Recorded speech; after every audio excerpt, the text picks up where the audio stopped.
Caserito.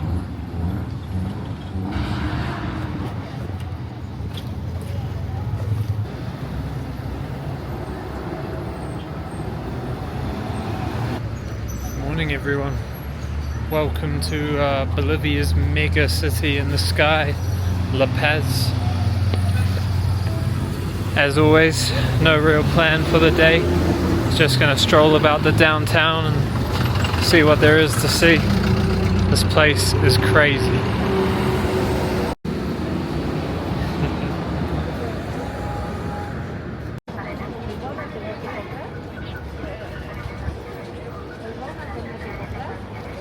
So this city, as most others in Bolivia, is about 400 years old, settled by the Spanish in the 16th century. And interestingly, this main road here is built on top of the Choqquapau River. I'm definitely butchering the pronunciation of that name. But over on this side is the indigenous side of the city, and this side is the Spanish. Obviously now it's just one city, but back in the day it was two separate entities. It's pretty interesting.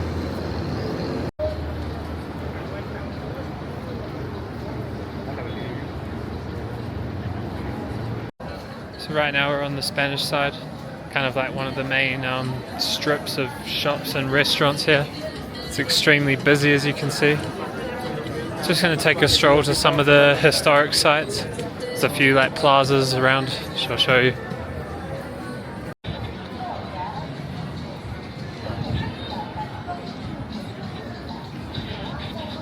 Been briefly sidetracked.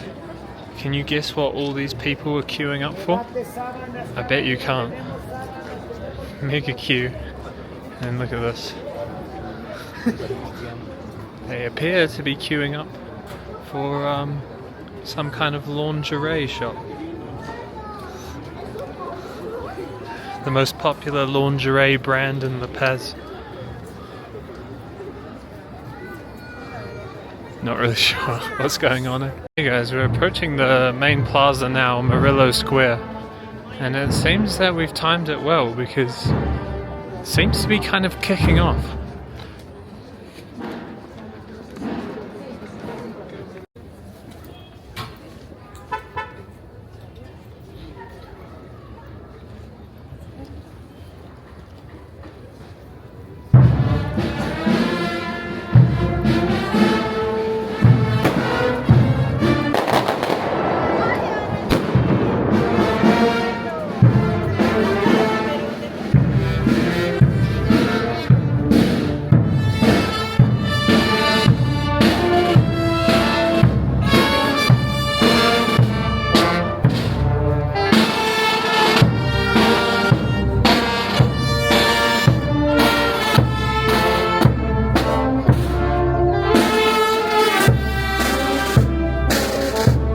So I just chatted to a police officer nearby here, and it's confirmed to me that the minister who died here, his name was Rodriguez, and authorities are suspecting foul play, such as the political turmoil here in Bolivia at the moment. Sad, man. So this is actually one of the buildings I wanted to show you. It's the former government houses. And now it's obviously still used for ceremonial things, such as today. It's a pretty good example.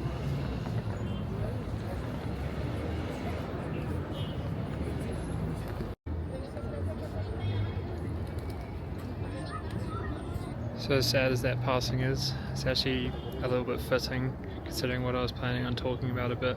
I'm obviously no expert, but since its independence in 1825, Bolivia's been riddled with political turmoil and corruption, especially since the turn of the century. There's been inflation here has increased about 300% in the last 10 years, and their prime ministers and presidents have constantly stolen money, changed their constitution to allow themselves to stay in power.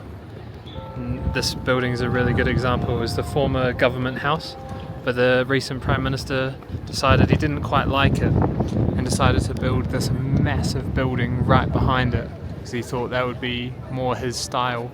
Must have cost hundreds of millions. Meanwhile, people have no gas, food is increasing in price every day. Sad times here in Bolivia. Lighter note, let's look at these cool flags. So up here on the left we obviously have the national flag of Bolivia, the one that represents it across the world. And I love this one here on the right. It's the flag of the indigenous Andean people. It's got 7 colours on it that represents different peoples from across the region.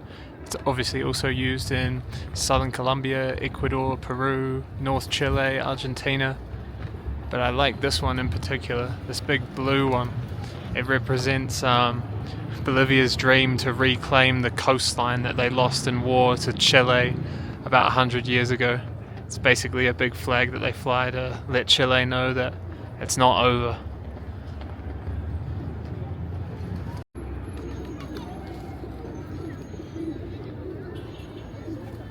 If we're wanting an example of the wild political history of Bolivia, look no further than Mr. Villarroel here. He lived as the president in this building for about 4 years until his people revolted, threw him off the balcony, tied him to horseback. Horses rode around this plaza dragging him around while everyone beat him to death. He was then hung from this lamp post, only for a new president to come in. The people realized that the new guy was worse, and then they felt bad and built him a statue in front of the lamppost he was hung. Pretty wild, right? Check out this beautiful little plaza, eh? It's called Murillo Square. It was the main plaza of the Spanish side of the city, and then after 1825 the Bolivians claimed it as their own, set up government all around. And to this day it's the main square of the entire country. The birds love it too.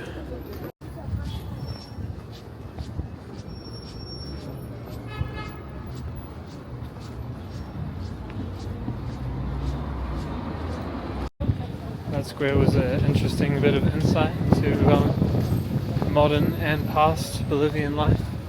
We've got to press on with our walk. There's a few more things I want to see today. These beautiful old buildings.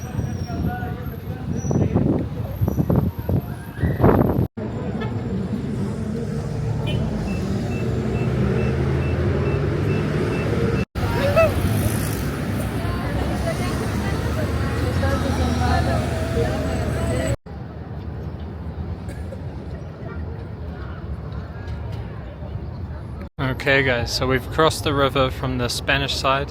We're now on the indigenous side of the city and we met with the San Francisco Iglesia, probably the most important church in the history of Bolivia. It was built by the Spanish on the indigenous side to try and help with the conversion of the indigenous population to Catholicism. We'll get a bit closer, I'll tell you a bit more about it.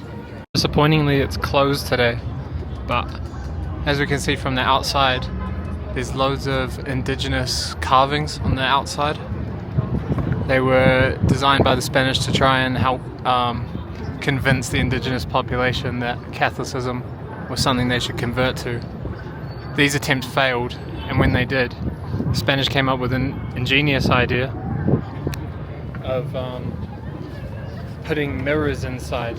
None of the indigenous population had ever seen a mirror before. When they came inside and saw their own reflections for the first time, they were convinced that their souls had been stolen. And the Spanish ingeniously told them that they needed to come back every day and pray, and that way they could keep their souls inside their bodies. And thus started the conversion of the indigenous population here to Catholicism.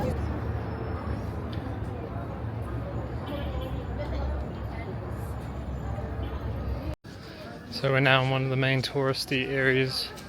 Lots of people come down these little cute streets to buy souvenirs, as you can see. It's pretty cool.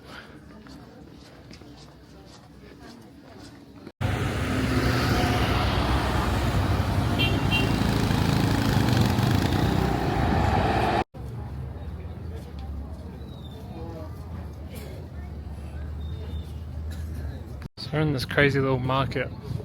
Most Bolivians do their shopping at places like this. There's a severe lack of supermarkets in the country because of it. It's very cool.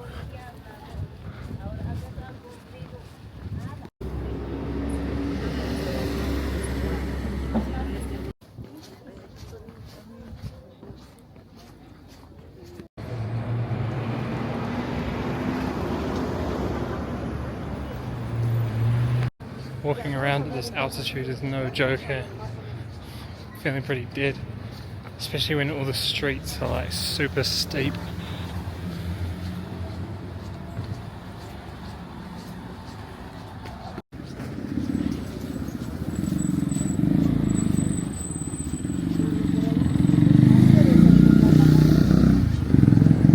So we're now approaching Calle de Brujas, or the Street of Witches, and this is a bit of a crazy phenomenon that I wasn't aware of until I arrived here. So many people here are still very superstitious, and for example, say I need a new car and I'm Bolivian, I will come to one of these witches and they will help me perform some kind of ceremony where we burn a baby llama and various other important sacrifices to Pachamama, Mother Earth, and Tana Inti, the sun god, and in doing that hopefully I will receive my car in a few days, so I'll show you.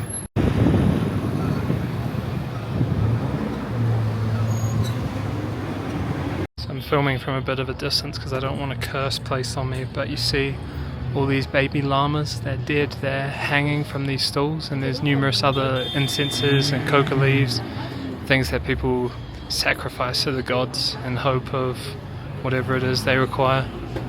It's pretty interesting.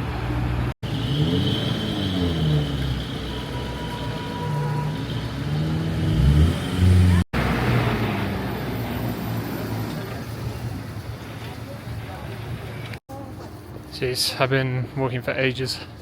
I'm exhausted. It's 4,000 meters in the air, boiling hot, steep hills. La Paz is no joke. It's like New York City, 4,000 meters in the air, in the Andes Mountains. Crazy place. I need some food.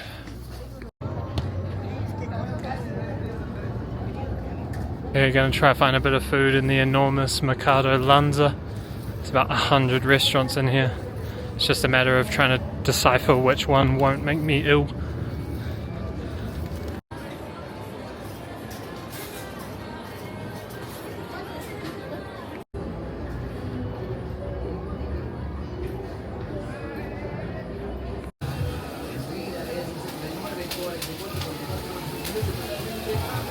Okay guys, we've got a big bit of ensalada here with some vegetables and a fried banana, which I've only ever had in this part of the world, but it looks very good. I'm extremely hungry.